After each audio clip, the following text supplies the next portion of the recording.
தொழிற்சங்கங்களினுடைய கூட்டமைப்பு நடத்துகிற உரிமை கோரிய ஆர்ப்பாட்டம். பணி நிரந்தரம், காலமுறை ஊதியம், பணியாளர்களுக்கு நிலையான ஒரு பணியை கொடுப்பதற்கு பல ஆண்டுகளாக போராட்டம் நடத்தி கொண்டிருக்கக்கூடிய டாஸ்மாக் ஊழியர்கள் மதுரை மாவட்ட ஆட்சியருடைய அலுவலகத்திற்கு முன்பாக நின்று இன்று நடக்கிற இந்த மாபெரும் ஆர்ப்பாட்டத்தை ஆதரிக்கிறது நாம் தமிழர் கட்சி. தமிழ்நாடு முழுவதும் நடந்து கொண்டிருக்கக்கூடிய இந்த தொழிலாளர் கூட்டமைப்பினுடைய போராட்டங்களிலே நாடு முழுவதும் நாம் தமிழர் கட்சியினுடைய உறவுகள் கலந்து கொண்டு டாஸ்மாக் ஊழியர்களினுடைய கோரிக்கைகளை வலியுறுத்தி அவர்களுக்கு ஆதரவு தெரிவித்திருக்கிறார்கள். உங்களுக்கெல்லாம் ஆச்சரியமாக கூட இருக்கலாம், சில பேருக்கு மிகப்பெரிய கேள்விகள் கூட இருக்கிறது. டாஸ்மாகை முழுவதுமாக ஒழிக்க வேண்டும் என்று சொல்லக்கூடிய நாம் தமிழர் கட்சி மதுவை இந்த நிலத்திலிருந்து முற்றிலுமாக எடுக்க வேண்டும் என்று சொல்லுகிற நாம் தமிழர் கட்சி, ஆனால் அந்த நிறுவனத்தில் பணிபுரிபவர்களுக்கு பணியை நிரந்தரம் செய்ய சொல்லி கேட்கிறதே என்கின்ற ஒரு மிகப்பெரிய கேள்வி மக்களிடத்திலும் என் தம்பி தங்கைகளிடத்திலுமே கூட இருக்கிறது.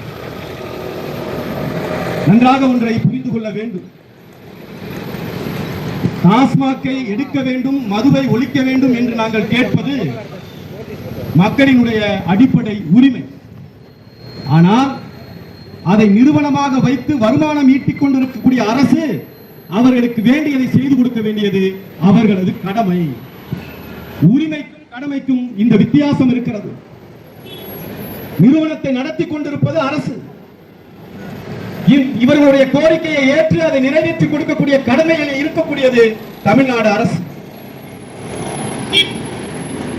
ஒருவேளை இந்த டாஸ்மாக் நிறுவனம் மூடப்படுது அப்படின்னா எல்லாரும் கேட்கிற கேள்வி, இந்த பணியாளர்கள் அப்ப என்ன செய்வீங்க? நீங்க என்ன டாஸ்மாக் நாம் தமிழர் கட்சி மூட சொல்லுது, மதுவை ஒழிக்க சொல்லுது, அப்ப எடுத்துட்டோம்னு வச்சுக்கோங்க, அப்ப நீங்க என்ன செய்வீங்க? இப்ப நாம் தமிழர் கட்சி ஆட்சிக்கு வருது, டாஸ்மாக் எடுத்துருவீங்க, அப்ப இங்க இருக்கக்கூடிய இந்த பணியாளர்கள் அப்ப என்ன செய்வீங்க? வீட்டுக்கு அனுப்பிடுவீங்களா? நன்றாக ஒன்றை புரிந்து கொள்ள வேண்டும். நாம் தமிழர் கட்சியினுடைய கொள்கை வரைவில் இருக்கிறது பணம் பார் தென்னம் பார். இந்த டாஸ்மாக் நாங்கள் எடுப்போம், ஆனால் இதே ஊழியர்களை, இதே பணியாளர்களை அரசு பணியாளர்களாக, அரசு தொழிலாளர்களாக மாற்றி அரசு பணியாளர்களுக்கு இணையான ஊதியத்தை கொடுத்து பணம் பார் தென்னம் பார். இது நாம் தமிழர் கட்சியினுடைய கொள்கை. அதனால அதை குழப்பிக்க வேண்டாம். இன்னைக்கு நான் கேட்கிறது, நீ எடுக்கல, நான் கேட்டேன் டாஸ்மாக் எடுன்னு சொன்னேன், எடுக்கலையே, அதான் என்ன ஆட்சியான இருக்கட்டும், எடுக்கலையே, நீ உங்களுடைய தேர்தல் அறிக்கையில கூட இருக்கு, வந்தா முதல் கையெழுத்து, எடுக்கலையில, எடுத்ததுக்கு அப்புறம் நீ இன்னொரு தடவை நீ டாஸ்மாக் ஆரம்பிச்சு வேலை கூடன்னு நாங்க கேட்கல, நாங்க கேட்டதுக்கு எடுக்கல, சரி எடுக்கல, அப்ப இருக்கிற ஆளுக்கு அரசு பணியாளர்களுக்கு இணையா ஊதியம் கொடுக்கணும்ல. இது என்ன நட்டத்தில் இயங்குற நிறுவனமா? ஒற்றை கேள்விக்கு பதில் உண்டா தமிழ்நாடு அரசிடம் இருந்து? ஒற்றை கேள்விக்கு ஐயா செந்தில் பாலாஜிடம் கேட்கிற ஒரே ஒரு கேள்வி, இந்த டாஸ்மாக் நிறுவனம் என்பது நட்டத்தில் ஓடுதா? நட்டத்தில் ஓடுதுன்னா எதுக்கு இவ்வளவு வெம்பாடு விட்டு நடத்தணும்? வருடத்திற்கு 40,000 கோடியா இருந்தது 45,000 கோடியா இருந்து இப்போது இலக்கு 50,000 கோடிக்கு போயிடுச்சு. ஆனா இங்க ஒரு டாஸ்மாக் கடையினுடைய மேற்பார்வையாளர் இருக்கக்கூடியவருக்கு ஊதியம் என்ன? 16,850. அந்த பிடித்தம்லாம் போக 12 14,850 வச்சுக்குவோம். விற்பனையாளருக்கு எவ்வளவு? 12,540 ரூபாய். உதவி விற்பனையாளருக்கு எவ்வளவு? 11,430 ரூபாய். இந்த ஓராய வச்சு என்ன பண்ண நான் கேட்கிறேன். இதே மாதிரி இன்றைக்கு இதுக்கு முன்னாடி இந்த அரசு, இந்த அமைச்சர்களுக்கு இதே ஊதியத்தை கொடுத்துருக்கோம். இதே டாஸ்மாக் உட்காந்து குடும்பத்தை நடத்தியா? உன்னுடைய ஓட்டுநருக்கு இந்த சம்பளம் கொடுத்தா ஓட்டுநர் இருப்பானா? உங்ககிட்ட வண்டி ஓட்டக்கூடிய ஓட்டுநர் இருப்பானா? இதே ஊதியத்தில் ஒரு குடும்பம் நடத்திட முடியும் நம்பிக்கை உங்களுக்கு இருக்குதா? 14,850 ரூபாய் உச்சபட்சமா வச்சுக்குவோம். உதவி விற்பனையாளர்கள் விட்டுருவோம், உச்சபட்சமானதை வச்சுக்கோமே 14,850 ரூபாய். ஒரு மனுஷன் காலையில எந்திரிச்சு டாஸ்மாக் கடையில வந்து வேலை பார்த்துட்டு திரும்ப ராத்திரி 12 மணி வீடு போய் சேர, 10 மணிக்கு கடை அடைக்கிறீங்க, அதுக்கப்புறம் உள்ளுக்குள்ள எல்லாம் எடுத்து வைக்கிறீங்க, எனக்கு நல்லா இருக்கும், அதையெல்லாம் முடிச்சு நீ வீட்டுக்கு போக 12 மணி. ஒரு மனிதன் சராசரியாக ரொம்ப குறைந்த மதிப்பிடுவோங்க, ரொம்ப குறைவான மதிப்பிட்டுக்குவோம். இன்னைக்கு வந்து ஒரு தேதி 20 ரூபாய், 15 ரூபாயில இருந்து 20 ரூபாய் நல்ல ஒரு தேநீர் குடிக்கணும்னா டாஸ்மாக் கடைக்கு வந்து நீ திரும்ப 12 மணிக்கு வீட்டுக்குள்ள போறதுக்குள்ள குறைந்தபட்சம் வச்சுக்கோமே ஒரு நாளைக்கு 100 ரூபாய், ஒருத்தருக்கு 100 ரூபாய், ஒரு நாளைக்கு 100, 30 நாளைக்கு என்னாச்சு 3000 ரூபாய், 14,850 ரூபாய், 3000 ரூபாய் கழிச்சு. இது ஒரு அத்தியாவசியமான விஷயம். ஒரு மனிதனுக்கு ஒரு தேநீர் குடிக்க அவனுக்கான ஒரு சின்ன சின்ன எதையா வாங்கி திங்கணும்னா கூட 100 ரூபாய் என்பது அடிப்படையானது. ஒரு மாதத்திற்கு அதுக்கே 3000. நான் இன்னும் பெரிய பெரிய செலவுக்கெல்லாம் போல, அதை புள்ள குட்டியை படிக்க வைக்கிறதுக்குள்ள போகல, அவனுடைய உணவு பொருள் போக்குவரத்துக்குள்ள போகல, அவன் வண்டிக்கு போற பெட்ரோலுக்குள்ள போகல, அவன் ஆத்தா அப்பனுக்கு அவன் பிள்ளை குட்டிக்கு அவனுக்கு மருத்துவ செலவுக்குள்ள போகல, எதுக்குள்ளயுமே போகல. 3000 ரூபாய் அவுட்டு. 14,850 ரூபாய் 3000 ரூபாய் போச்சு. ஒரு குறைந்தபட்ச வீட்டு வாடகை வச்சுக்கோமே, ஒரு குறைந்தபட்ச வீட்டு 2000 ரூபாய், ரொம்ப குறைந்து சொல்றேன், 2000 ரூபாய் போச்சா? 3 5000 ரூபாய் அவுட்டு. பெட்ரோல் நீ போக வர்ற இல்ல ஷேர் ஆட்டோல போற வர்ற பயண செலவு என்னாச்சு? ஒரு மாதத்திற்கு 2 குழந்தை ஆத்தா பெண் நீ இருக்கக்கூடிய ஒரு குடும்பத்திற்கு மல்லிகை ஜாமான், அரிசி பருப்பு, இதெல்லாம் தாண்டி செய்முறை, கல்யாணம், காது குத்து, கருமாதி, இதெல்லாம் இவ்வளவு இருக்கக்கூடிய ஒருத்தனுக்கு அதுவும் வருவாயை பல கோடி பல ஆயிரம் கோடி ஈட்டு தரக்கூடிய ஊழியர்களுக்கு நீங்க கொடுக்கிற வருமானம் இதுதான்னா 22 ஆண்டு காலமா இவங்க இவ்வளவு அமைதியா இருந்ததே அதிசயம். 22 வருஷமா இந்த அரசுக்கு உழைச்சு கொடுத்த ஒரு குடும்பமா இது நிக்குது. இன்னைக்கு கூட பாருங்க, இன்னைக்கு கூட அரசுக்கு இழப்பு வந்துடக்கூடாது. விடுமுறை நாள்ல கடை அடைஞ்ச நாளைக்கு ஆர்ப்பாட்டம் நடத்துனாங்கன்னா இதை விட உண்மையாகவும் உத்தமமா உங்ககிட்ட எந்த தொழிலாளரையா இருக்கணும்? யார் இருப்பாங்க? இதே இந்த தொழிலாளர்கள் கடை திறந்திருக்கிற அன்னைக்கு விடுமுறை இல்லாத நாள் என்று போராட்டம் நடத்தி இருந்தால் ஒரு நாளைக்கு இந்த அரசுக்கான நஷ்டம் எவ்வளவு? இல்ல இவங்களை நீங்க திருப்திப்படுத்த முடியல. இந்த நிறுவனம் உங்களுக்கு அப்ப நஷ்டத்துல போகுது, ஏன்னா கொடுக்க முடியல, அதான் அர்த்தம், நஷ்டத்துல போகுதுன்னு அர்த்தம். அப்ப என்ன ஓவாய்க்கு சொல்றீங்க? டாஸ்மாக மூடிட்டா அரசு நிர்வாகமே செய்ய முடியாது.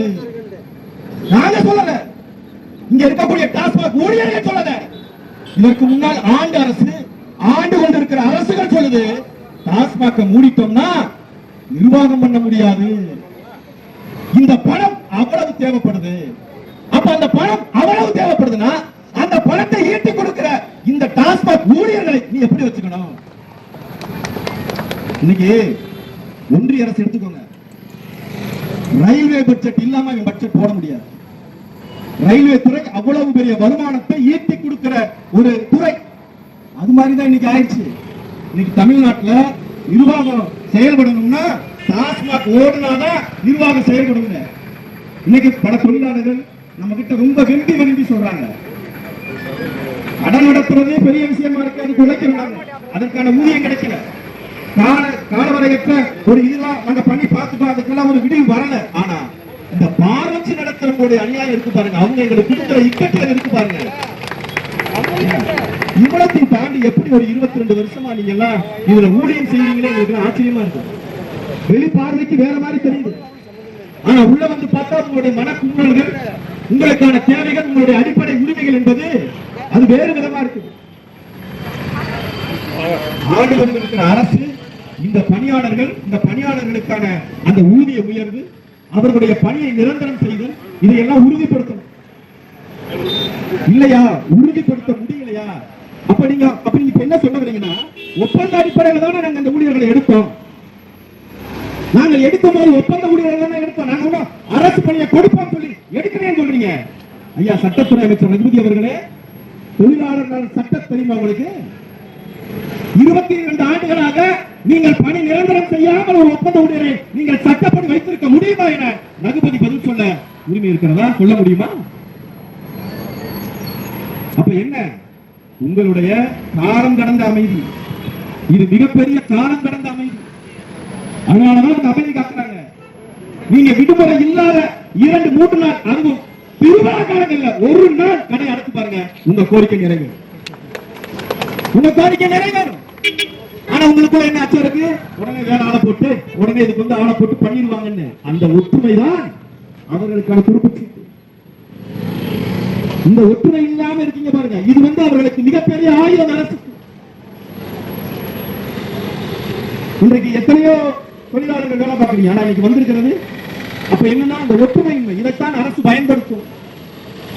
நீங்கள் ஒற்றுமையாக நின்று விடுமுறை இல்லாத நாட்களிலே ஒரு நாள் கடை அடைச்சு பாருங்க, இழப்பு எவ்வளவு அவனே சொல்லுவான். எவ்வளவு யோசிக்கிறான் பாருங்க. உங்களை பத்தி யோசிக்கல, உங்க பிள்ளை குட்டியை பத்தி யோசிக்கல, உங்க வாழ்க்கை முறையை பத்தி பேசல, உங்க கடன் பிரச்சனையை பத்தி யோசிக்கல, உங்க மருத்துவ செலவை பத்தி யோசிக்கல. ஆனா அரசு எதை யோசிக்குது தெரியுமா?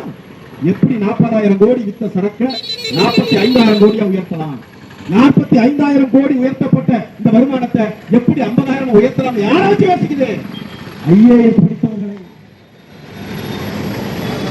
ஐஏஎஸ் படித்த அதிகாரிகளை வைத்து யோசிக்குது. அதே போல 3 ஐஏஎஸ் அதிகாரிகளை வைத்து இந்த டாஸ்மாக் தொழிலாளர்களுடைய அடிப்படை தேவைகள் எல்லாம் பூர்த்தி செய்யறதுக்கு என்ன தெரியும்? என்றைக்காவது எந்த ஐஏஎஸ் அதிகாரிக்காவது இந்த அரசு உத்தரவிட்டதுண்டா?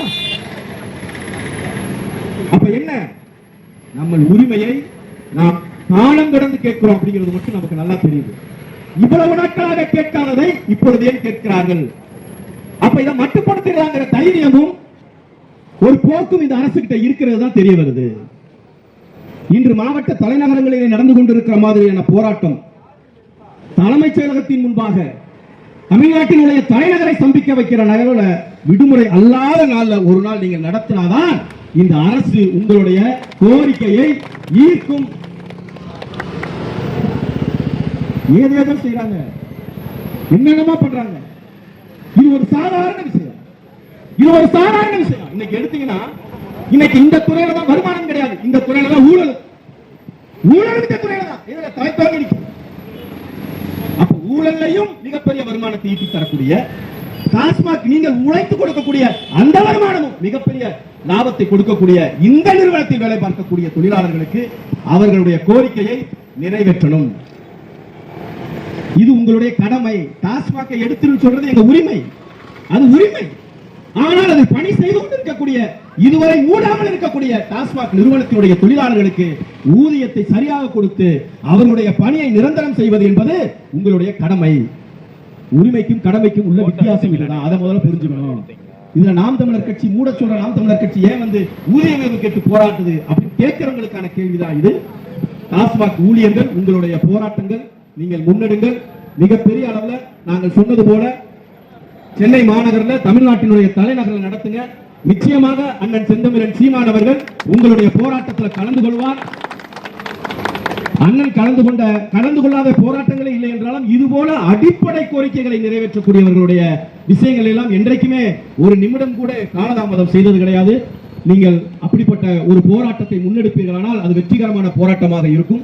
அதுவும் திருவிழா காலங்களில் நீங்கள் எடுப்பீர்களானால் நிச்சயமாக உங்கள் கோரிக்கை 1 மணி நேரத்தில் ஏற்றுக்கொள்ளப்படும். அப்படிப்பட்ட போராட்டங்களில் அண்ணன் செந்தமிழன் சீமான் உங்களோடு என்றும் இருப்பார் என சொல்லி நாம் தமிழர் கட்சி உங்கள் போராட்டங்களில் என்னாலும் உறுதுணையாக இருக்கும். நன்றி, வணக்கம். நாம் தமிழர்.